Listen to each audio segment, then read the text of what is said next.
Hey everybody, and welcome to another episode of the Sell More Books Show, episode 464. I'm Bryan Cohen from Best Page Forward, joined by Claire Taylor from FFS Media. Claire, living in the future as we are. It is going to be March in a couple of days. No, it's already March because I'm looking at the calendar. Today is March 1st, according to... It's very March 1st. Extremely future. March 1st, yeah. How do you feel with it being March? We're 2 months into the year. Do you feel like some of your intentions for 2023 have been... you've been working for them? Oh, yeah. No, my year is off to a great start, which is unusual because... The trend has been that January, I have the best intentions and everything goes wrong. So that didn't happen this year. February, really off to the races with the Kickstarter. And I think I'm actually going to finish all my tasks for the first quarter before I take my quarter break. So I need to be knocking on all of the wood right now. Having said that, all of the woods. But yeah, it's going good. Happy with it. What about you, Bryan? That's really good. I'm glad to hear that. For me, yeah, I mean, I think my intention initially to kind of start the year was about thinking before I necessarily take a bunch of action and try to remove extraneous actions. And that's definitely been heading in the right direction. I'm giving myself more space, more time to think. And I think that's been healthy. I think the pitfalls I've run into are still trying to come up with too many ideas that widen rather than deepen the existing things I'm working on. And so that's still something I'm definitely trying to overcome. But I think the intentions of thinking more and doing less, I've been headed in that direction, so I feel good about it. That's great to hear. Thinking more, doing less. What? As they say, don't just do something. Sit there. I love it. Yeah. It's my favorite. One of my favorites. All right. So we got a question of the week here from 2 weeks ago. How do you decide which author lane to stay in, or do you move between more than one? Shane Kowaliak, I'm not sure. Sorry, Shane. Said, I prefer to travel by boat. Lanes are for less creative people. Ooh, I like that. All right. Cody C. Engdahl said, fortunately, I love my lane. I write historical swashbuckling adventures set in the long 19th century. I might someday delve into other eras, but I'll still fundamentally write the same kind of books. Very nice, Cody. And Adrian Carley said, there are lanes? Why didn't anybody tell Adrian that there are lanes? You can treat him like an Austin driver and just kind of drift a little bit, though. Ooh, you don't. Yeah, the Austin drift. Yeah. Love that. Love that Fast and Furious. Austin drift. Austin drift is the 11th one, I think. It's the 11th one. Oh, I am so excited for the 10th Fast and Furious. Fast 10. But the fact that they didn't call it Fast 10 Your Seatbelts is really eating at me. Right? At least surprised, a tagline. I'm surprised they didn't call it Fast 10 Family. Just family. I love those movies so much. Oh, I know. They're so great. All right. Well, let's get into top story of the week. Why some authors fail. The fear that authors hold on to can sometimes make themselves their worst enemies, according to Christine Catherine Rush. Quote, they take classes, they try a few things, they talk a great game, they might know everything there is to know about writing/publishing/agents or whatever holds their interest, but the one thing they do not do is write, end quote. Or at least they don't write for publication. Many writers write, but worry about what will happen if they actually publish their work. It's not conscious, but somehow they don't get to the writing, or they don't publish their work, or they don't mail it to an agent. Quote, if you don't try, you can't fail, says Rush. If you don't put your work in print, then you won't have to see what readers or critics or your friends will say about it. These fears are paralyzing for many writers, end quote. Arguing with logic doesn't work here, Rush says. If you see yourself in this and you really, really want to be a published writer, then you need to get professional help. And that professional help is not another writer or a writing teacher, but a therapist. Quote, I worked enough on myself with the help of a therapist that I can see where my mother's fears triggered my own, writes the author. Let me tell you from experience, it's easier to stay off stage than it is to deal with one's personal BS. She didn't say BS. But staying off stage is a lot less satisfying than overcoming the blocks, whatever they are, to achieving your dreams and goals, end quote. And we can replace here, they don't write with, they don't write what readers seem to want. They don't write to market. They don't market in this particular way. It could be a whole bunch of self-publishing terms inserted in there. Doesn't just have to be traditional publishing, but the idea that another writing coach or class may not be the answer, and that dealing with your internal demons may actually be the answer, felt like something that Claire and I would love to discuss. Claire, do you agree with Christine Catherine Rush on this? Yeah, I usually do.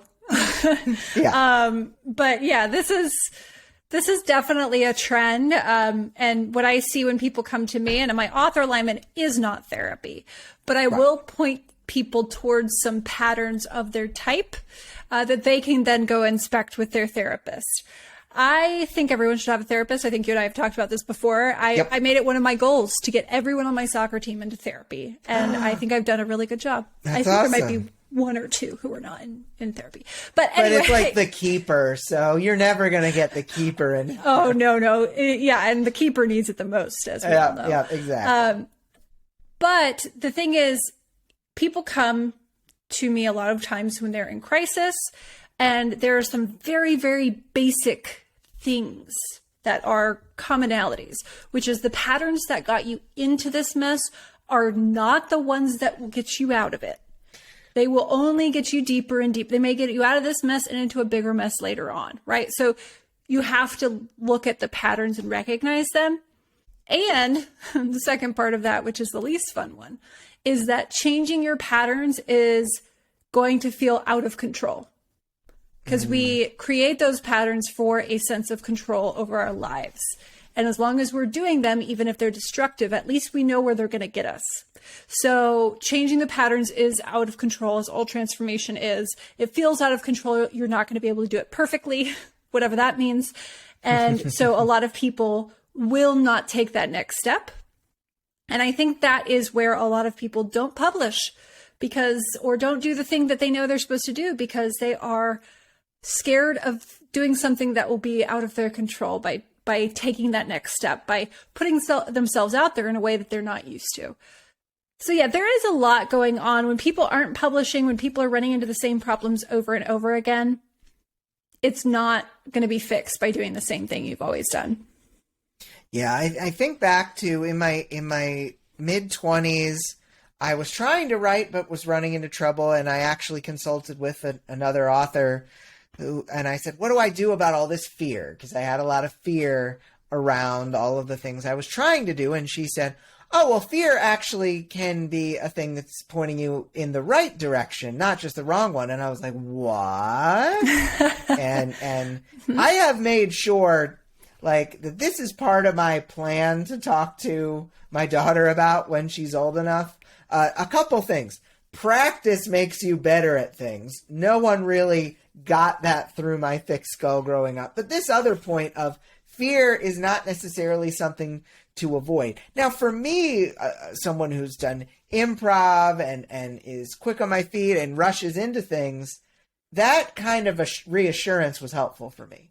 But for someone who's on the other side of the Enneagram, who is careful and consistent, and they in their strengths, they have things like harmony and consistency and all of that, that their ability to change those patterns has got to be really, really hard, and because it feels like they're doing it wrong. And a lot of people in this world don't want to ever feel like they're doing something wrong. And so this is something that will take and they take a lot of time to work through, but it needs to be worked through if the goal is more important than you repeating the same patterns. Yes, the pain of repeating the patterns has to become greater than the pain of trying something new before anyone will do anything.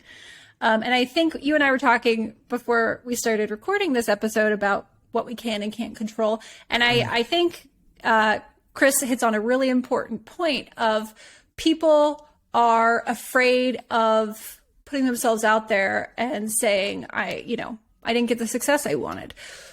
So you have to find ways to live in this world where you control the definition of success. So success is not putting your work out there and having other people receive it a certain way, because you can't control that. Success is putting your work out there. That is your success. So you have to redefine what it is into something you can control, which is, publishing it, and take that, stop putting that metric on other people's reactions, because maybe they'll be good, maybe they'll be bad. Probably they'll be good and bad. That's usually how it is. So, take back that control and redefine success if you're struggling with something. If you're saying, okay, I'm afraid I'm going to mess up the marketing. Well, maybe you're successful in marketing if you learn the platform and just learn some basics about it. That is success. So I think that's another thing that you can do to sort of move away from that fear, is stop putting your happiness in the hands of other people and things you can't control. Yeah. Music to my ears. I'm glad we talked about this. A couple of hot potatoes of wisdom, piping hot out of the toaster oven. Like, I'm thinking like a dorm room toaster oven. Like, yeah. You know the picture there. So, Claire, what are some of the signs that you're afraid to put yourself and your books out there? You're not doing it. So one of the signs that you're afraid to put yourself out there is that you're not putting yourself out there, that you're coming up with a lot of reasons. And so not everyone is as in touch with fear as other people. Some people misinterpret fear as other emotions. They say, oh, it's just not ready yet. Or I need a little bit more time. Or no, I'm not scared. I don't think that the world's ready for it. I don't think it's ready. So there's all these different reasons, and they all come back to fear, some sort of fear. You're afraid that something is going to happen if you do it. So the best sign that you're afraid to put your books out there is that you're not putting them out there, or that you're putting them out there very quietly and then just reaffirming, oh, nobody wants this book because I put it out there and nobody wants it.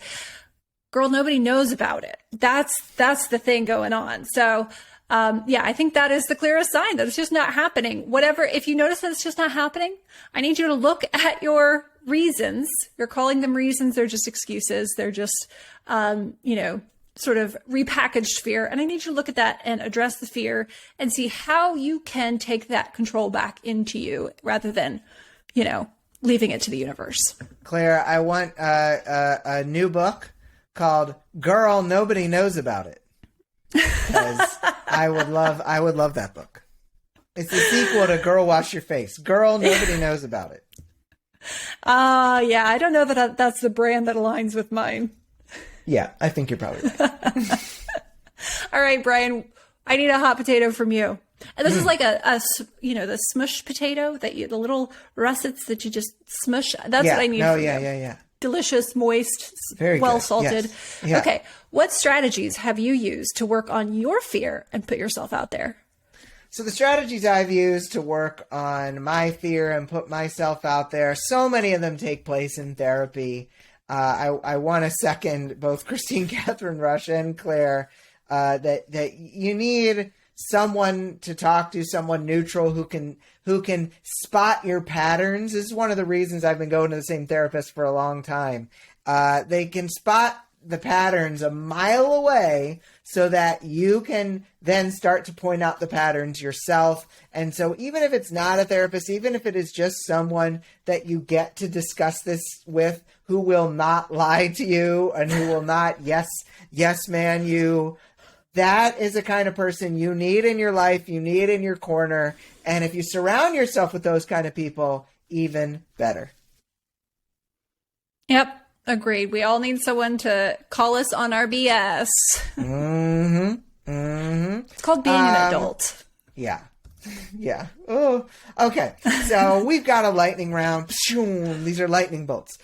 You know the sound effect is good when you have to clarify what they are when you're doing them.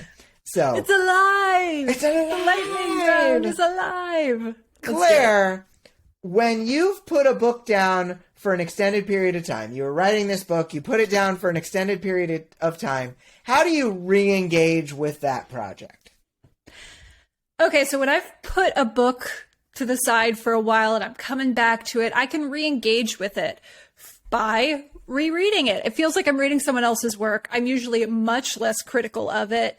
When I've had some time and space away from it with my comedy, it usually makes me laugh. So that's a good sign. I get my own humor. That works out well. But reading it, and also for me, I like to consume a lot of media in a similar vein. So I put Alice Luck aside for a while, and the way I came back was reading a bunch of books on, quantum physics and watching sci-fi stuff and just getting myself in that headspace. So I think reading your own work is a great way to re-engage with it. What sci-fi stuff did you watch to prepare for Alice Luck? I'm interested. Well, I watched a lot of like Netflix shows, and then let's see. A recent one was I'm way behind on Archer, but I recently started watching the Archer season that takes place in space. Yeah, I saw that season. And I was like, oh no, these jokes are so good. I can't use any of them now. So yeah, that was a few weeks ago. But then I like to read a lot of Sean Carroll and Bryan Greene and Stephen Hawking. And, I went and saw Neil deGrasse Tyson speak. So that's the kind of stuff where I take the sort of content, the baseline content, and I think of how it could be stupider. Yeah. Oh, nice. And I make jokes about it and how I can make it absurd and take the concepts and apply them to just human emotion. I like to take astronomical concepts and physics, concepts from physics and apply them to human emotions. So that's awesome. I enjoyed the Orville, the Seth MacFarlane show. Mm-hmm. Apparently the latest season was like a lot different than previous seasons, and it's very good. And what I watched was really good. So, okay, maybe I'll have to absorb that for the fourth Alice Luck book. Yeah. All right, I took us off, but I think you're asking me a question now. Oh, the lightning is subsiding. Okay, No! How much does your writing software matter to your writing? I don't care that much about writing software. I think that too many authors, to go back to something we said on the show before, too many authors are finding the right writing software as an excuse that is going to solve their writing issues when really those issues might be internal. I don't think the right software is usually going to fix a problem. For me, I just use TextEdit, or I type into my Neo 2, my AlphaSmart, and then I get rid of it. I just get it out. Whatever we have to do for me to not even be looking at a piece of software, that makes me happy. Right. So. Yeah. The problem is usually not the writing software. It's something else. Yeah, exactly. I keep thinking of the Taylor Swift song. So, Claire, what is your best tip for breaking a pattern that's keeping you from writing all that you want to? You have certain projects in mind, but there's a pattern that is stopping you. What do you do to stop that pattern? Okay, so the number one thing that someone can do to break a pattern that's keeping them from writing all they want is to notice the pattern. That's it. Notice that it is a pattern. So this could be where you need some help from someone else saying, hey, isn't this a thing you do all the time? Maybe it's not reality. Maybe it's just a thought that got lodged in your brain at some point, and it's just kind of BS. So every time you start doing that, you get better and better at noticing, oh, I'm doing that thing again. And then it becomes just a thing, not reality, because that's really what challenges us is that we start to believe that these patterns aren't just weird little glitches of our personality, aren't just, adaptations to live in a society that we've developed, but are the mechanics of the universe. So noticing them is the first step to not being, beholden to them. I like that. I like that a lot. We got really into physics there for a second. Yeah. Physics and emotions. It's all the same. Love it. All right, Bryan. What's the most common mistake authors make when advertising their books? The most common mistake authors make when advertising their books is assuming they're going to get results right away, because it's always a delay. There's always going to be time. I mean, think about the way sales come in. Sure, if a sale of a book or a sale of a paperback come in, you're going to see that show up in the next couple days. But if someone reads it on Kindle Unlimited, they might not open the book and actually get you money for weeks. And so it's really hard to, in 2 days or 3 days, see the results. And so I think the biggest solution is patience, is looking at the big picture of things, how much you spent versus how much you made, really looking to take your time, because taking your time is the biggest way to succeed. Totally. Agree. If yes. only. Take your time. Take your time. Take your time. Claire, our last lightning question. Lightning bolt. Lightning bolt. Lightning bolt. Lightning bolt. Lightning bolt. Oh, I'm out of mana. What is the best money that you ever spent on your writing career? This is going to be very specific. The best money I ever spent on my writing career was buying a ticket to the first Smarter Artist Summit. And it's not just because that's where we met, Bryan. I thought it was just because where we met now. Yeah. Best money ever spent to buy a friend. No, it is. I think it was just that it was the first conference I had been to in person. And I think that it opened my eyes to the vast possibilities of doing this strange job. And it introduced me to the people who would be that emotional support and that, all kinds of support, cross promotion, all kinds of things. But it was where I started building my network. And so I think for anyone, the first in-person conference you go to is going to be the best money you ever spent, unless it's like not a good conference. But, I would say find a small 200 person or less conference and just go to it. Spend the money, go to it, and meet some people. I love that, because you're really right. It's like that first conference where you see, oh, I'm not the only one doing this, is very, very eye-opening. You're absolutely right. And, oh, the way I'm doing it is kind of not the smartest way to do it. Yep, we've all been there.